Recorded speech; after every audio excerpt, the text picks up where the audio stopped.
And so, my fellow Americans, ask not what your country can do for you. Ask what you can do for your country. I have a dream that one day this nation will rise up and live out the true meaning of its creed.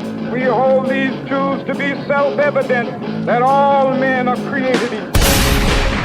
We are exploited. We are downtrodden. We are denied not only civil rights, but even human rights. So the only way we're going to get some of this oppression and exploitation away from us or aside from us is come together against the common enemy.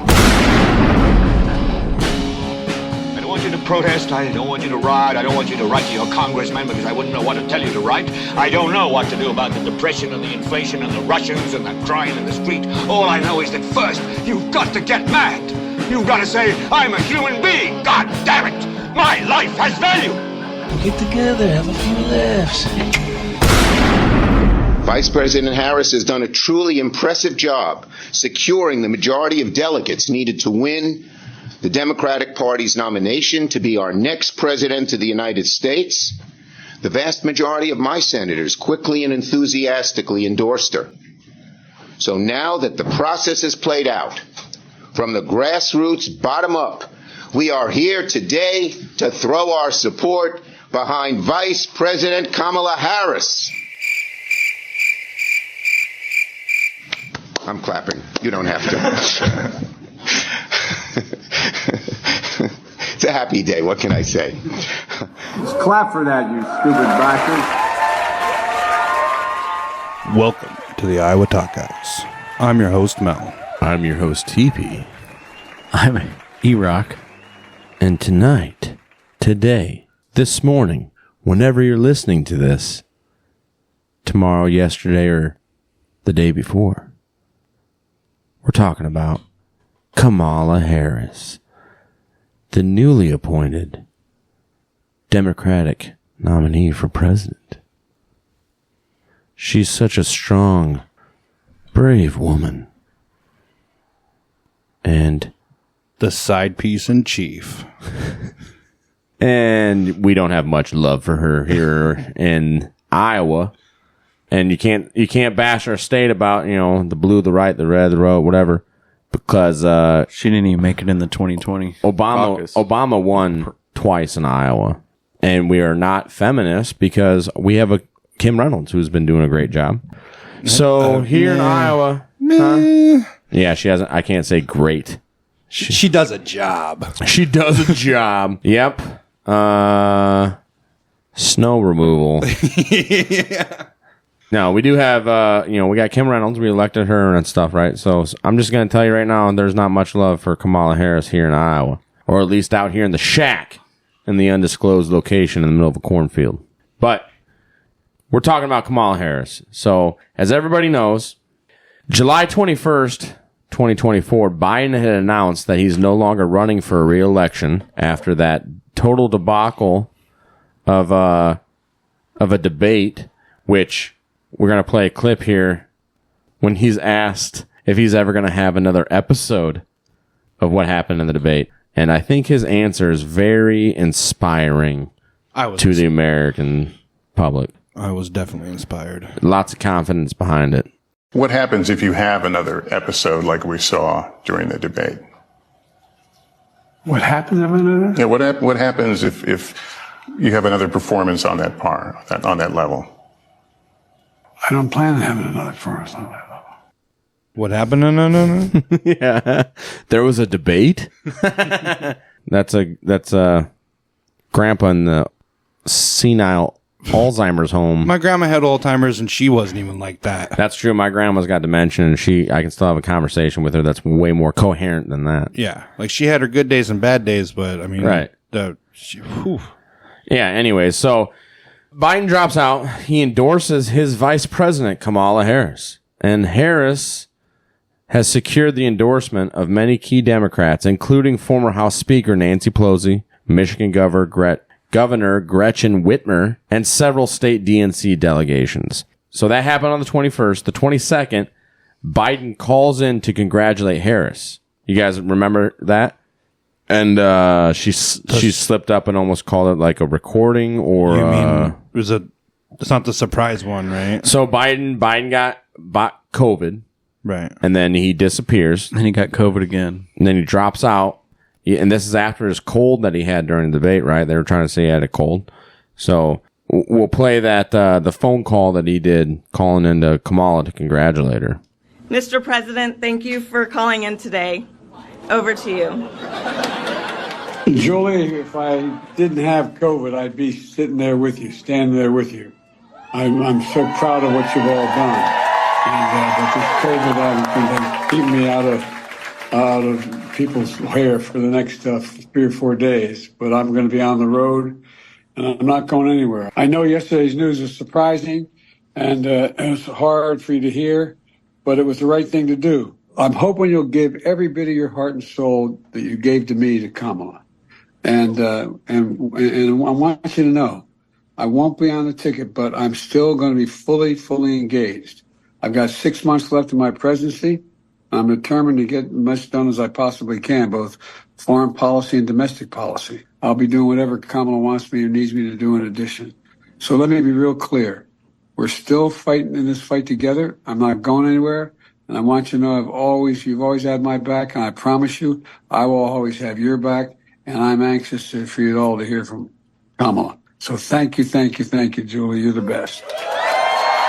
It is so good to hear our president's voice. Joe, I know you're still on the call, and we've been talking every day. You guys heard it from Doug's voice. We love Joe and Jill. We really do. They truly are like family to us. And we do, everybody here does. It's mutual. I knew you were still there. You're not going anywhere, Joe. I'm watching you, kid. I love you. I love you, Joe. We had looked into it. At first, it was called an AI fake. Like they had like 98% or something, or 89%. No, I think it was 90. They said it was 98%. Allegedly. Yeah, allegedly. But then when that was only partial clips that were put in, so it was like modified audio. But then when somebody played the entire audio clip, then I guess AI came back. But I wonder though, because remember AI, you can't really trust AI. Remember during like the 4th of July when they were making like George Washington black and shit? Yeah, AI has an agenda by who programs it. Whoever programmed it, right? Yeah. So, and you can't ask certain things about January 6th or Trump or all this other stuff. So like, can you trust AI at all? I don't know. It sounded weird. Like I said, Kamala almost slipped up, and it sounded like she almost called it a recording. Joe, I know you're still on the call. But I don't know. I mean, isn't it weird that he dropped out over a X post? Right. And we already know. And the signatures. The signatures which is like, come on, you kind of copied and pasted that, really? The other odd thing about it was that, remember when KJP accidentally, I think we talked about this on the show. She posted on her Twitter. As Joe Biden. So KJP, press secretary of the White House, on August 15th of 2023, so a year ago, she posted, "Investing in America means investing in all of America. When I ran for president, I made a promise that I would leave no part of the country behind." And then somebody immediately commented, "Wrong account, bro." And then she just quietly deleted it, right? So we know Does it have the whoever is running KJP's tweet X account is also running Biden's.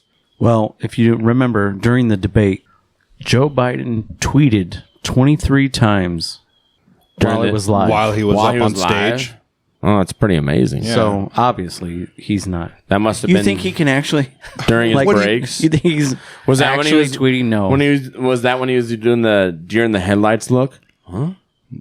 Well, obviously that's just proof of what the Dems are saying, that he's not a senile old man, dude. He was tweeting the whole time. Yeah, dude, you're right. That's proof that he is a super genius in disguise. Super genius. Yeah, absolutely ridiculous, dude. So yeah, that happened. just very unusual things. And we all saw the video of Biden coming out with Jill at the White House, and he's like, I'm okay. And he's like 6'4". Yeah, he's got like salad finger hands and stuff, you know. He's like waving. Nephilim Joe Biden. Right, yeah, something. People have analyzed it. They're like, it's gates all wrong, this and that. I don't know. Go look it for yourself. Make your own judgment. The whole situation's strange. And Jill was wearing high heels, like on Little Rascals. 6 kids, hard-working father, honest and trustworthy, loan denied. That was when they were dressed up as Jews trying to get the money. Yeah, the loan from the bank. So July 26th, 2024, under a new proposal approved by the Democratic National Convention Rules Committee, any candidate seeking the nomination would also need to show support from at least 300 delegates with no more than 50 from one state. Minnesota Governor Tim Walz, DNC Rules Committee co-chair, applauded the process as open and transparent. Like Obama's government administration, right? This is the most transparent administration in history. And then he had something to say about it. He said, quote, "We will move fast to deliver a nominee that represents our values and has the experience to effectively execute our party's agenda. I look forward to supporting the eventual nominee throughout their campaign and celebrating that nomination in Chicago and a victory in November," unquote. August 6, 2024. Harris selects Minnesota Governor Tim Walz to be her VP running mate. So yeah, that sounded like a whole you scratch my back, I'll scratch your deal, right? Or the deep state. Or the deep state. Just like JD Vance, we've flirted with the idea of. Oh, we're going to do a whole other show on him too. Well, they said something about keeping her, or they want someone that goes with their agenda, right? Tim Walz said, "We want a nominee that represents our values and has the experience to effectively execute our party's agenda." Right. So anyone who thinks that voting for Kamala Harris is going to change anything that's going on right now, you're out of your fucking mind.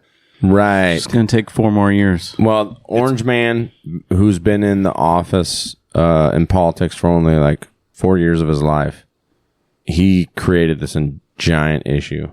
Can we hear how Kamala will fix inflation? Yes, actually, she did make some good, solid points in what she had to say about that.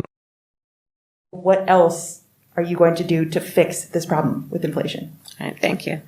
Well, let's start with this.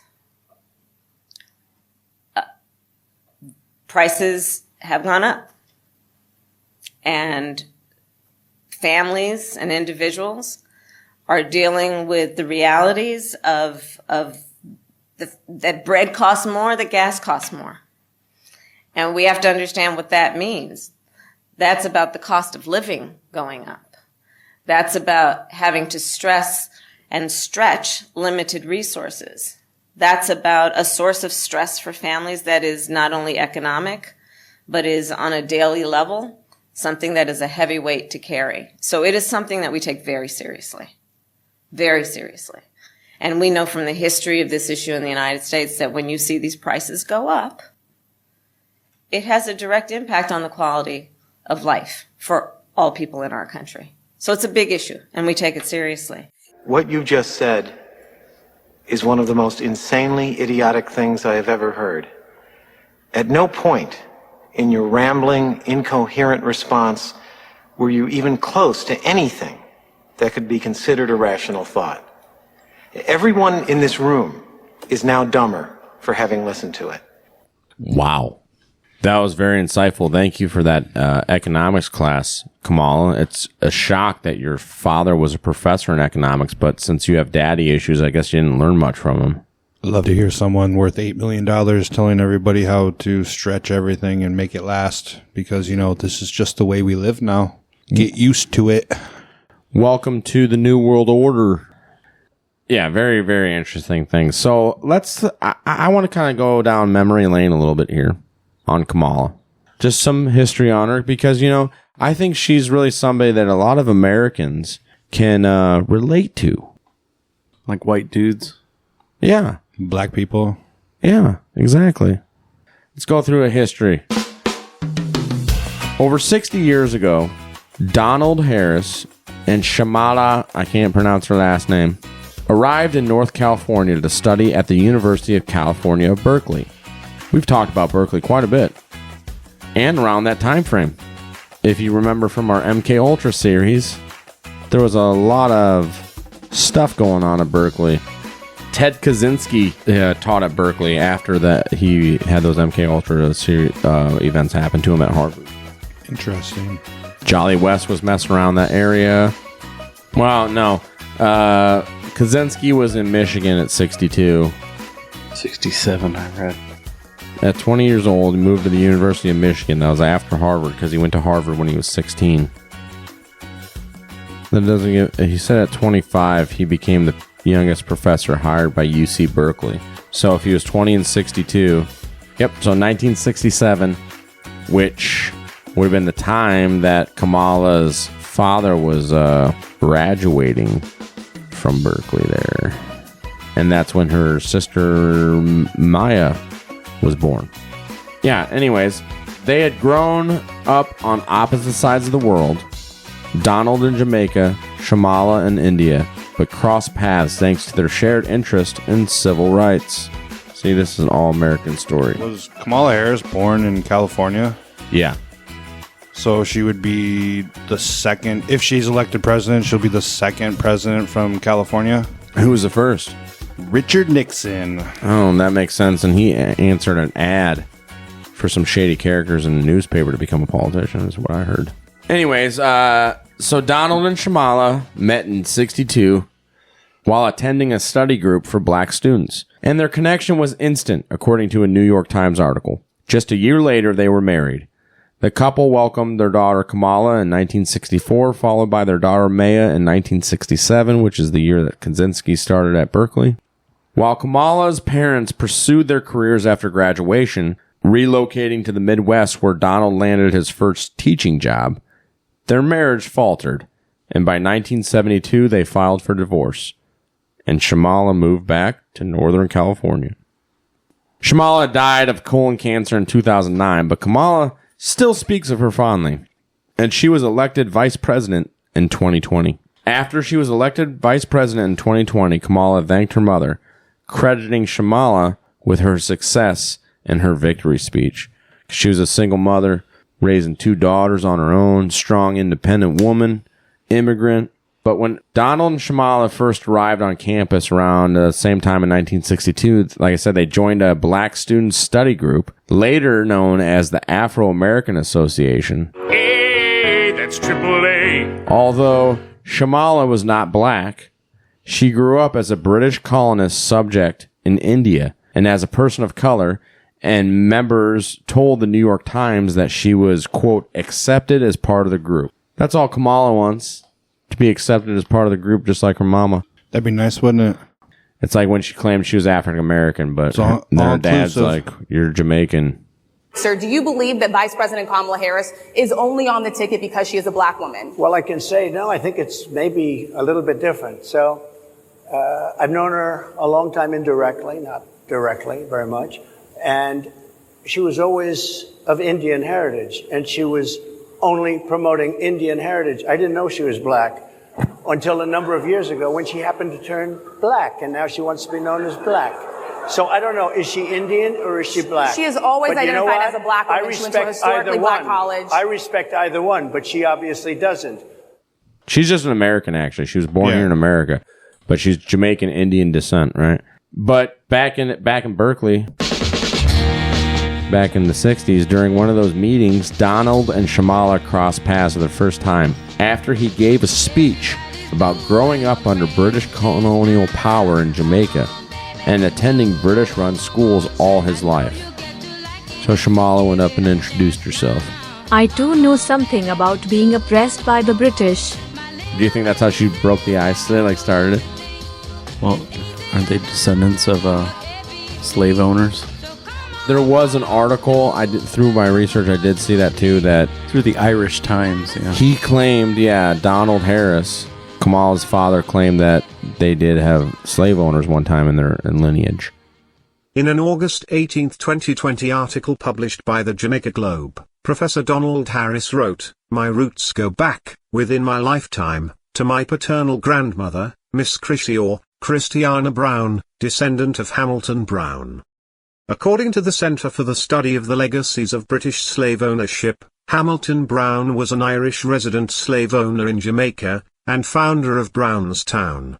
Snopes, which investigated this claim in 2019, reported that Brown owned at least 121 and 124 slaves in 1826 and 1817, respectively. Anyways, Shamala earned a doctorate in nutrition and endocrinology from UC Berkeley, and she became a distinguished breast cancer researcher. Shamala worked at the University of Illinois, the University of Wisconsin, and abroad in France and Italy. She spent 16 years at McGill University Lady Davis Institute for Medical Research at the Jewish General Hospital in Canada.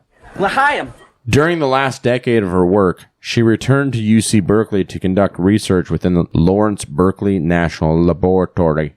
Following Donald's graduation from UC Berkeley in 1966, so he wasn't there by the time Ted started teaching, he became an economics professor. He worked at several universities in the Midwest before returning to Northern California to work at Stanford University. While he was only scheduled to stay at the university for 2 years as a visiting professor, students campaigned for the department to make more of a commitment to, quote, radical political economies, unquote. And Donald, who was described as a, quote, Marxian economist, unquote, by Stanford Daily in 1974, was asked to remain at the school as a full-time professor in 1975. That's strange. Wonder why all these kids come out as Marxists and socialists. Probably because all their teachers are. Yeah. It's weird. Anyway, Donald went on to teach at Stanford for more than 2 decades.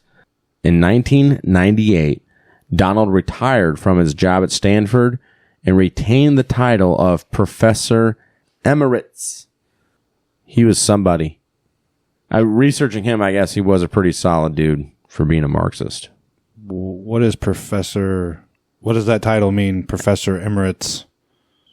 Professor Emeritus. Emeritus is an honorary title granted to someone who retires from a position of distinction, most commonly an academic facility position, but is allowed to continue using the previous title as Professor Emeritus, quote unquote. In some cases, the term is conferred automatically upon all persons who retire at a given rank, but in others, it remains a mark of distinguished service award selective on retirement. So when he signs his pizza delivery receipts, he can put Professor Emeritus, Dr. Harris. Or maybe it's Dr. Harris, Professor Emeritus. I don't know. So just, yeah, like I said, prestigious title saying like, hey, this guy was top notch. Shamala, Kamala's mother, died at the age of 70 of colon cancer in February 11, 2009. So we're going to talk about her daddy issues, and I think probably the most famous one that everybody knows. Do you have that clip of her talking about marijuana? Have you ever smoked? I have. Okay. Like I inhale. I did inhale. Okay. I experimented with marijuana a time or two, and I didn't like it, and didn't inhale. So she talks about smoking weed, and then it's a big joke. She cackles, right? And her dad got kind of pissed off about that because he's like, Fox News, February 21st, 2019. There's a family feud on the Democrat side. Oh, gosh. Do you remember when Kamala Harris, she had that radio interview with Breakfast Club? It was released. We talked about it. She admitted that she smoked pot. When they asked her if she was pro-legalizing marijuana, she said, of course I smoked marijuana. Half my family's from Jamaica. Are you kidding me? Well, her own father had a problem with that. But listen to what she said on the Breakfast Club. They say you oppose legalizing weed. That's not true. I know. and look, I joke about it, half joking. Half my family's from Jamaica. Are you kidding me? Have you ever smoked? I have. Okay. Like I inhale. I did inhale. It's really hysterical for the former attorney general of that state to talk about doing something illegal, laughing about it, giggling about it, and trying to get some traction for it. Among the people that were upset by it her dad, Donald Harris, from Jamaica, an economics professor at Stanford University, says this: "My dear departed grandmothers, as well as my deceased parents, must be turning in their grave right now to see their family's name, reputation, and proud Jamaican identity being connected in any way, jokingly or not, with the fraudulent stereotype of pot-smoking, joy-seeking, and in pursuit of identity politics." Man, what a blast at his daughter who wants to be the next president. No kidding. Yeah, that's what Jamaica's known for, and it's degenerate as shit. Yeah, Bob Marley, dude. Yeah, so Donald scolded her in a letter, which has since been removed from his website, for her joking in an interview that growing up in a Jamaican family, it was natural that she had smoked marijuana. She didn't say that she had, but she just insinuated that that's a thing that Jamaicans do, is we just smoke pot and make fucking jerk chicken. That's all they do. Yeah. Yeah, and he said in that letter, quote, "Speaking for myself and my immediate Jamaican family, we wish to categorically disassociate ourselves from this travesty," unquote. That's a pretty harsh word, travesty. Sick burn, dude. But despite his low profile in the election cycle, Dr. Harris is not an obscure figure. So she's had a broken relationship with him ever since the divorce. He was the first black scholar to receive tenure in Stanford's economics department and a prominent critic of mainstream economy theory from the left. The Stanford Daily, reporting in 1976, described him as a, quote, "Marxist scholar," unquote, and said there was some opposition to granting him tenure because he was, quote, "too charismatic, a Pied Piper leading students astray from neoclassical economics," unquote. Dr. Harris was raised in a land-owning family on the north coast of Jamaica by a paternal grandmother whom he described as, quote, "reserved and stern in look, firm with the strap, but capable of the most enduring and genuine acts of love, affection, and care," unquote. Reserved and highly intelligent, Dr. Harris was more cut out for academia than activism, contemporaries said. In a 2018 essay by Dr. Harris, he said his early close contact with his daughters, quote, "came to an abrupt halt," unquote, after a continuous custody battle. He said the divorce settlement had, quote, "based on the false assumption by the state of California that fathers cannot handle parenting, especially in the case of this father, a Negro from the islands," was the Yankee stereotype, unquote, "who might just end up eating his children for breakfast.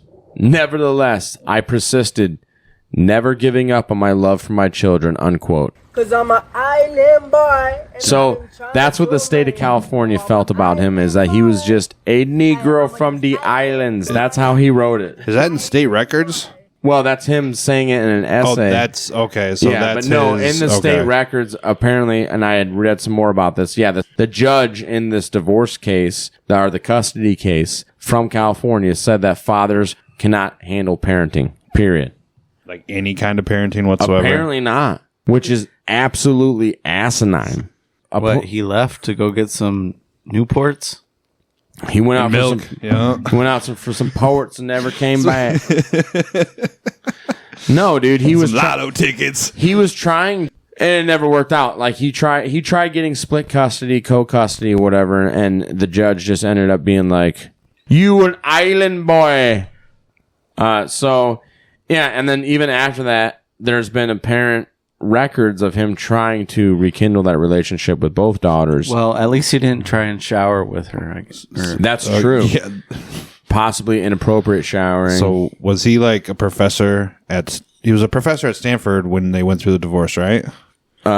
No. They were, I think, just newly graduated. No, I'm sorry. They divorced in 72. They graduated in 66. So in 73, he became a professor. So a year after they divorced, he became a professor. And then he became a full-time professor in 75. Okay. So Yeah, sounds to me like she's got some daddy issues. Maybe that's why she ended up with Montel Williams as one of his side hustles, yeah? Hey, Montel Williams, that was a good show.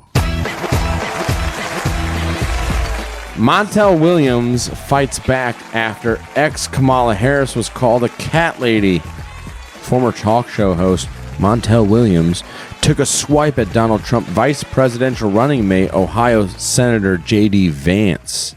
We're effectively run in this country via the Democrats, via our corporate oligarchs, by a bunch of childless cat ladies who are miserable at their own lives and the choices that they've made, and so they want to make the rest of the country miserable too. Williams shared a video on July 25th of Vance speaking with then Fox News host Tucker Carlson and wrote on X, quote, "When people tell you they are, believe them," unquote. The video was shared by the Kamala HQ X page. Here's a little background. In 2001, the couple went public on the red carpet together at the 8th annual Race to Erase MS in Los Angeles. Williams had become divorced the year prior, while also having been diagnosed with multiple sclerosis the year before that. At the time of their brief relationship, Harris was working for the San Francisco City Attorney's Office. As seen in the photos of the event, the new couple were accompanied by Williams' daughter, Ashley. You have the clip of when they walk down the red carpet and they're asking who that is? And Montel Williams is telling her, oh, her name's Kamala.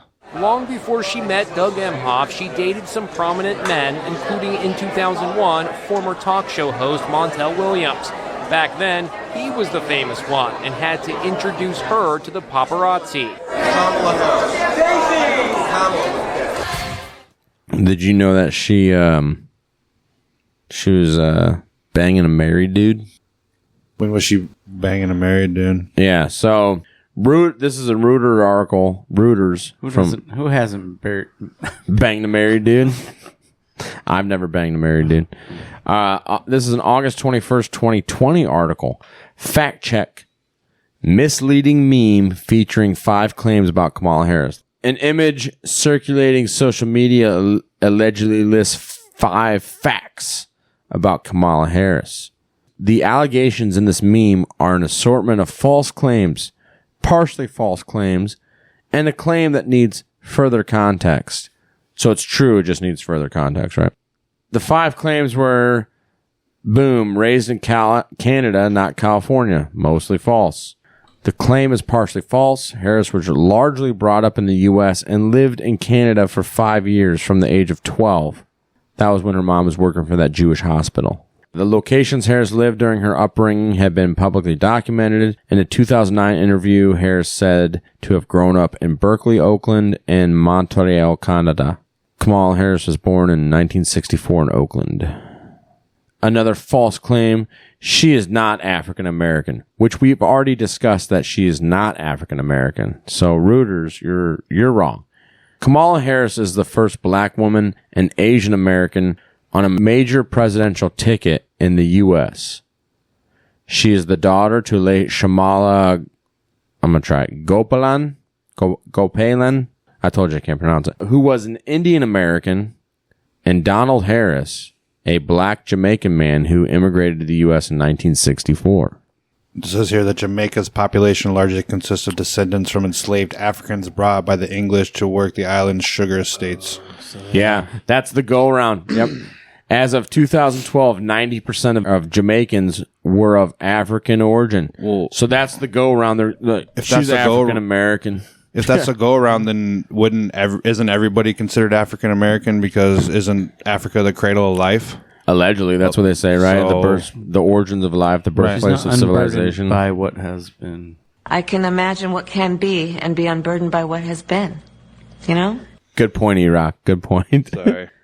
According to this, Harris has long identified as black, and she recognizes both her parents' heritage as part of her identity. And her Senate bio reads that she is, quote, the second African American woman and the first South Asian American senator in history. Damn. But once again, she was born in America. Right. So she's an American with Jamaican descent. So Jamaican American, So Indian American. here's my feelings you're kind of taking away the identity of the Jamaicans. They've created their own culture on that island that's totally different than any other culture. And so by claiming that you're African American, like you're totally shitting on the entire Jamaican island population. Trump already dug himself in a hole trying to explain it. Oh yeah. But I mean, my thing is like I'm saying, I don't know. I don't see that as a win for her situation when I feel that's just pandering, in my opinion. She's just pandering for the Black American vote. Here's a mostly false claim. She had an affair with a married man. Some steamy hot Pornhub stuff going on here. Kamala Harris did have a relationship with Willie Brown, who later served as San Francisco's mayor in the 1990s. While Brown was legally married at the time, he had been separated from his wife, Blanche Brown, or Blanca. Blanche. Blanche Brown. I like that. Blanche Brown. Since 1981. Statements that claim Harris had, quote, an affair with a married man, unquote, are technically true, but given Brown had been separated for about a decade, the claims are misleading. So once again, a go-around. Hey, hasn't everybody dipped their pen in the company ink? No. Oh, okay. I haven't. Sucks to be you guys. I'm not going to falter on that. Well, hey, if you're supposed to be in an office where you're, representing all of Americans, I guess if you've all done that, then, it's who you did. So another one of her claims, and this relates back to her marijuana statement. The claim is that she imprisoned 2,000 black people while California Attorney General, which there states to be no evidence. Kamala Harris was California AG between January 3rd, 2011 and January 3rd, 2017. The California Department of Corrections and Rehabilitation shared state-level statistics of incarcerations by offense with Reuters via email. It is important to note that statistics are for state prisons and exclude data from county jails. Noted. The admissions for marijuana and hashish-related offenses for the years 2014, 15, 16 was 581. Their 2013 data is unavailable, while 2011 and 2012 data shared with Reuters indicated 921 offenders in 2011 and 505 for 2012 for those drug categories. This adds to a total of 2,007 offenses for the years of 11, 12, 14, 15, and 16. This drug offender data was not, however, categorized by race. Calculations by Political Fact reached similar numbers in 2019. So they're saying that during the years that she was Attorney General, there was 2,007 people put in prison for drug-related offenses. You gonna play the Tulsi? But then they're also saying that there's no evidence of it. You want to play that right now? I want to bring the conversation back to the broken criminal justice system that is disproportionately negatively impacting black and brown people all across this country today. Now, Senator Harris says she's proud of her record as a prosecutor and that she'll be a prosecutor president, but I'm deeply concerned about this record. There are too many examples to cite, but she put over 1,500 people in jail for marijuana violations and then laughed about it when she was asked if she ever smoked marijuana. She blocked evidence. She blocked evidence that would have freed an innocent man from death row until the courts forced her to do so. She kept people in prison beyond their sentences to use them as cheap labor for the state of California. And she fought to keep cash bail system in place that impacts poor people in the worst kind of way. Thank you, Congresswoman. Senator Harris, your response. As the elected Attorney General of California, I did the work of significantly reforming the criminal justice system of a state of 40 million people, which became a national model for the work that needs to be done. And I am proud of that work. And I am proud of making a decision to not just give fancy speeches or be in a legislative body and give speeches on the floor, but actually doing the work of being in the position to use the power that I had to reform a system that is badly in need of reform. That is why we created initiatives that were about reentering former offenders and getting them counseling. It is is why, and because I know that criminal justice system is Senator. so broken, that I am an advocate for what we need to do to not only decriminalize, but legalize marijuana in the United States. I want to bring Congresswoman Gabbard back in. Your response, The bottom line is, Senator Harris, when you are in a position to make a difference and an impact in these people's lives, you did not. And worse yet, in the case of those who were on death row, innocent people, you actually blocked evidence from being revealed that would have freed them until you were forced to do so. There is no excuse for that. And the people who suffered under your reign as prosecutor, you owe them an apology. Senator Harris? Yeah, her record came under scrutiny. She denies any wrongdoing in the case of Kevin Cooper, a black man convicted in California for murdering 4 white people in 1983 and sentenced to death. He has since maintained his innocence but lost at least a dozen appeals. He remains on death row in San Quentin State Prison. Marijuana convictions. Separately, the conservative news site Right Angle accused Harris on X of jailing black men for marijuana while she was a prosecutor in California. Quote, "The American people do not want a president who incarcerated black men on simple marijuana charges and then gloated about smoking marijuana in her college days," it wrote. Like other conservatives, Faber also rounded on Harris's alleged role in jailing people for marijuana offenses. Quote, "Just like how she let people be sentenced to prison knowing full well that marijuana tests were giving false positives, never disclosing that fact to defense attorneys. That's not the BLM supporter we have seen," he wrote. What is that, like COVID tests? Yeah, false positives, right? Well, she's not unburdened by her past, so... I can imagine what can be and be unburdened by what has been. It is worth noting, however, that in the past, Harris was known for having been tough on crime and backed harsh policies that may have harmed people of color. Descendant of a white slave owner. The claim is missing context. What is true that Kamala Harris's father claimed to be a descendant of slave owners. Harris and her family's relationship to Hamilton Brown remains unclear. In an article published by the Jamaican Globe, Professor Donald Harris wrote, quote, "My roots go back within my lifetime to my paternal grandmother, who is a descendant of Hamilton Brown, who is on record as plantation and slave owner and founder of Brownstown," unquote, a key town in Jamaica. According to the Center for the Study of Legacies of British Slave Ownership, Hamilton Brown was an Irish resident slave owner in Jamaica and founder of Brownstown. How is that missing context? Is it because they're Irish? It doesn't count? He wasn't an American slave owner, so it doesn't count. Probably. That's just some of the shit about our past. Let's bring up some more recent stuff about our past. So we all know, and we've talked extensively on our show about the border crisis. Do we all remember who was appointed as the border czar? When was it, like the second year of Biden's crazy office? Dude. Craziness. According to the media now, she's not the border czar. Never was. Well, she was never said the czar. They never did say the czar when Biden gives the speech. So give the speech of Biden. He never says czar. But I've asked her, the VP today, because she's the most qualified person to do it, to lead our efforts with Mexico and the Northern Triangle and the countries that help us. We're going to need help in stemming the movement of so many folks stemming the migration to our southern border. So that's the loophole. That's the but there's workaround. Play the compilation of them saying czar.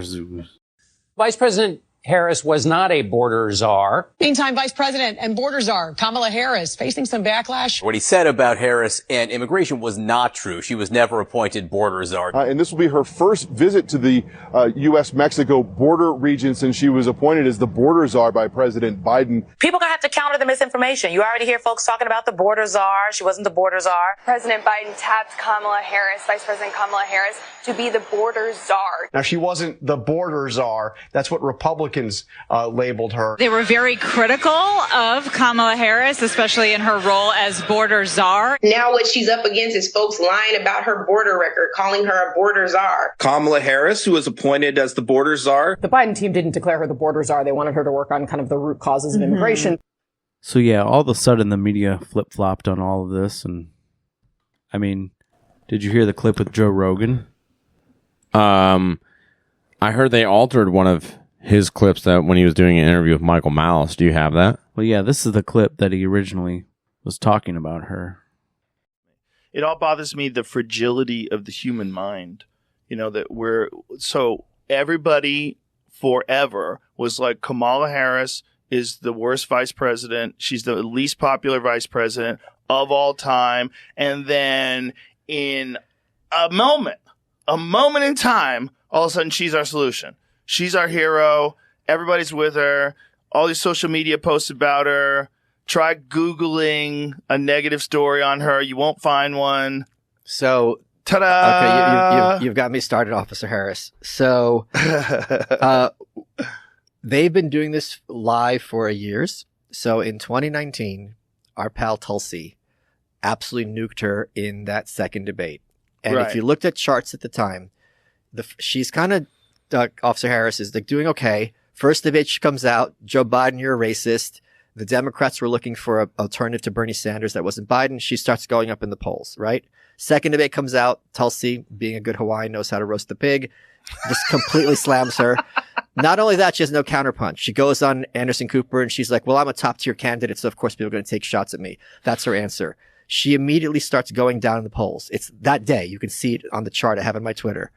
All the articles at the time that did an autopsy on Kamala Harris's failed campaign didn't mention Tulsi once. Yeah. It was BBC, LA Times, Reuters, New Yorker. A guy from the Washington Post just did a piece looking back on her campaign, didn't mention Tulsi either. They completely pretend it didn't happen. Well, it just shows you that what they're looking for is not what they say they're looking for. Yes. Because she is a strong woman. She is a person who served overseas twice. She in a medical unit. So she got to see people blown up by the war. She was a congresswoman for 8 years. Yeah. She is a person of color. She's everything you want. All those things you want. And yeah, you don't want her. Because she's not for war. Yes. Well, she's also just not willing to play ball. There's a game that's being played. And if you're like, hey, you're not supposed to fucking move the ball. Like, oh, look at this bitch over here. Like, get out of here. You're going to fuck up our game. It's not real democracy. It's controlled parties.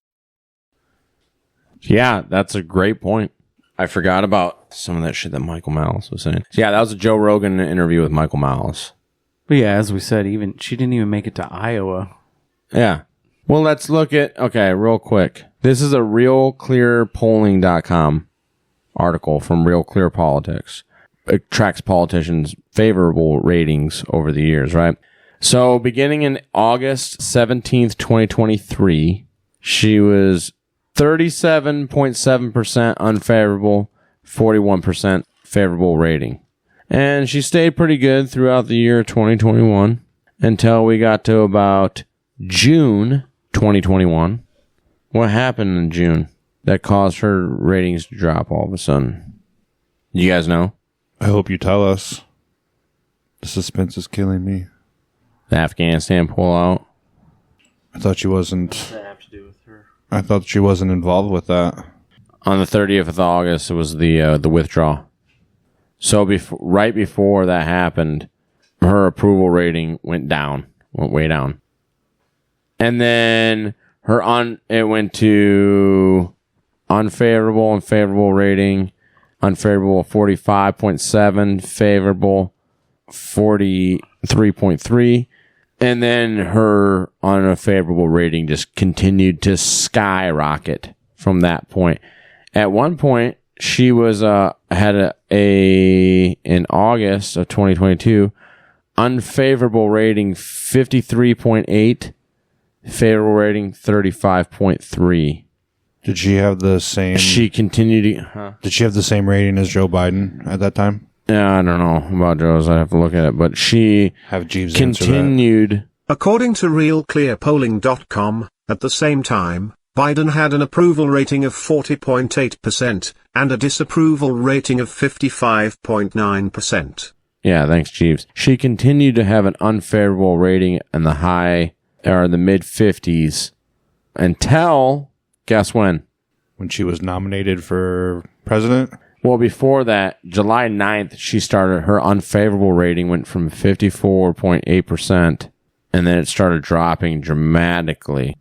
As of August 6th, 2024, she has a favorability rate of 44.3 and unfavorable 50.2%. So she went from we hate her to all of a sudden, now she's the nominee. We just got to support her because she's the nominee. Blue, no matter who.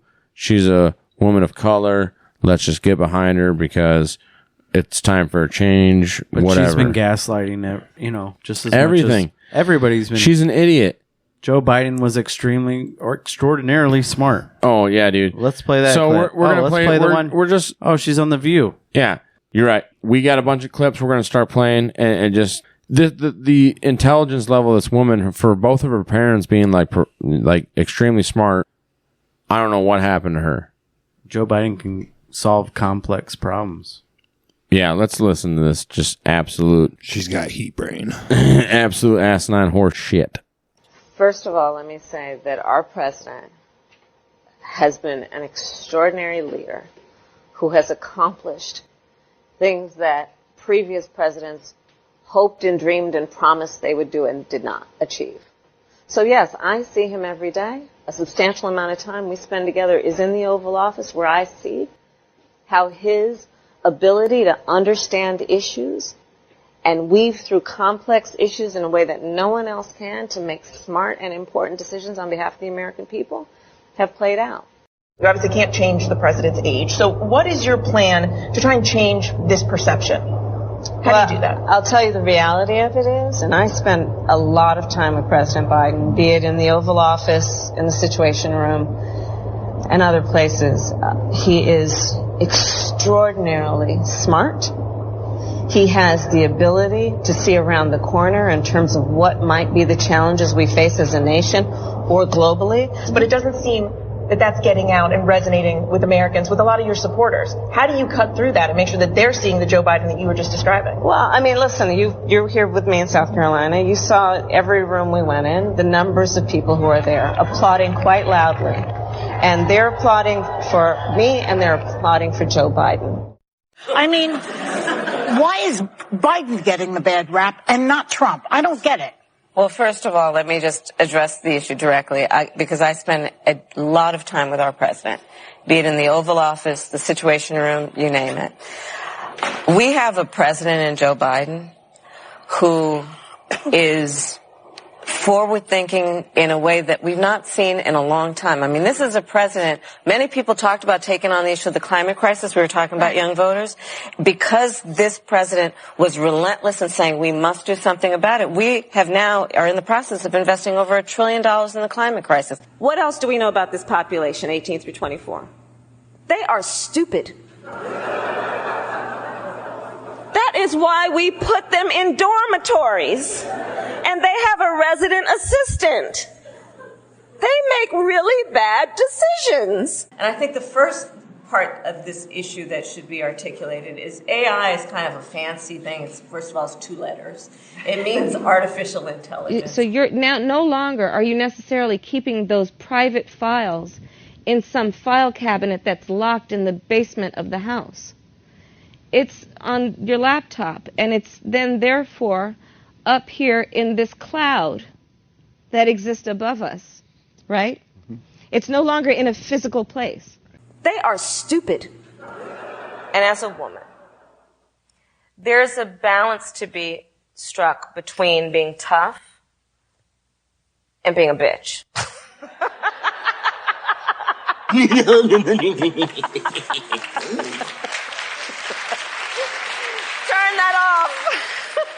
Yeah, turn it off. Turn it off. Yeah, this show's over. I'm sorry we tortured you with all that cackling, Wow. and So- it was annoying us listening to her voice as well. And we're not trying to be mean. I mean, yeah, we could play a whole bunch of clips of Trump sound like an idiot, which we've done in the past. But this is literally like every time this woman speaks, Just this the way is how that she they're like sounds. fanboying over her, Right, the whole flip flopping. Just like J.D. Vance flip-flopped on his Trump stance. And the couch cushions.